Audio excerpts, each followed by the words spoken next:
Good morning, this is Dr. Garrett, and today I wanted to talk to you about one of our macronutrients, carbohydrates.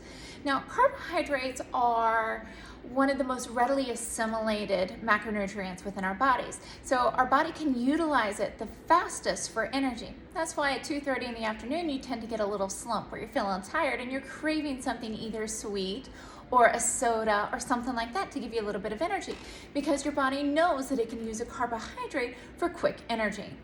So let's talk about what that is. A carbohydrate is actually just a sugar molecule.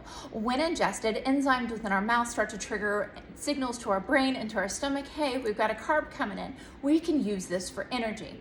So how does that work? When it's processing through our bodies, it gets to our GI system, and our GI system starts pulling out some of those carbohydrates, those simple sugars, that glucose, and then it starts spinning it down through the mitochondria to create ATP, or energy. Again, it is the easiest, quickest, fastest form of energy our body can get. So that's why we tend to crave it. Now, we have three different types of carbohydrates. We have sugars, which we know are colas, desserts, candies, things like that. It also includes fruits and some vegetables. Now we have starches.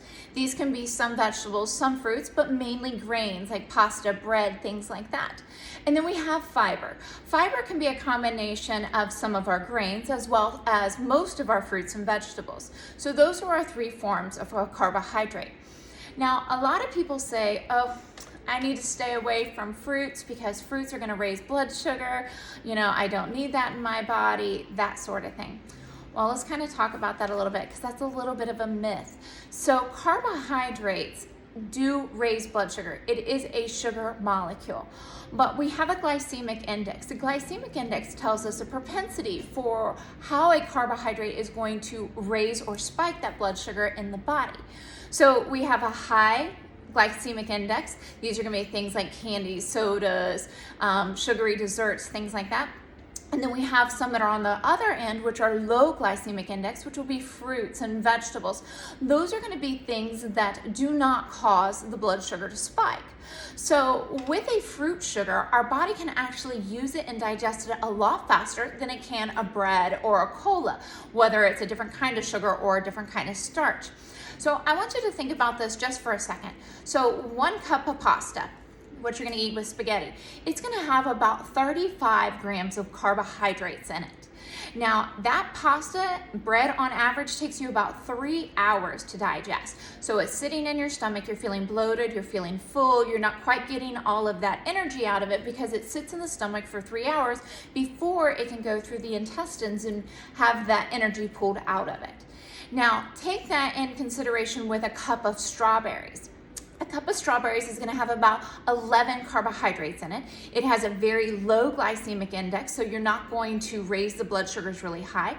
And it sits in your stomach within 30 minutes. So once it gets to the intestines, then that energy can be pulled off a lot faster. 1 peach is going to have about 8 grams of carbs in it. Now, like I said, everything in moderation. However, a lot of people are like, well, you can't eat a banana. A banana is not healthy and it's going to raise your blood sugar. So a banana does have 27 grams of carbohydrates in it. However, I want you to think of a cup of pasta versus a banana. Which one is going to give you more phytonutrients? Which one's going to give you more antioxidants? Which one has vitamin C? Which one has iron, magnesium, potassium, B vitamins in it? It's probably not your enriched pasta. And if it is your enriched pasta, then those are fake vitamins and minerals put into it because it has been depleted or bleached of all of the good nutrients in it. So which one is better for you? The banana is going to be better for you. That's why a lot of times if you see a runner or you're at a marathon or running a 5K, at the end they're going to have bananas there for you.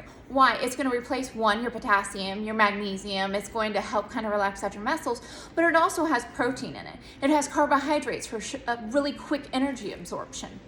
So again, you got to take in consideration what the quality is that you are eating. So I see carbs in two categories, and this is just theory according to Leanne. So carbs are in two categories. We have good carbs, bad carbs. Good carbs are going to be my fruits and vegetables, things that my body can pull good things out of, things that my body can use, things that my body can assimilate, versus bad carbs, pastas, breads, certain grains, things like that. Things that are going to slow me down, things that are going to make me feel sluggish, things that are going to make me feel bloated and gross. So, you've got to weigh the balance here. Which one's going to be better for you? Bread actually has a pretty high glycemic index, which means it's going to spike your blood sugars and keep them elevated for a little while. Whereas again, a peach is not. It's on that low glycemic index, only has 8 grams of carbs in it.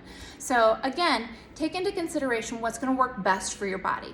If you have any questions, give me a call. 812-290-2128. Have a lovely day.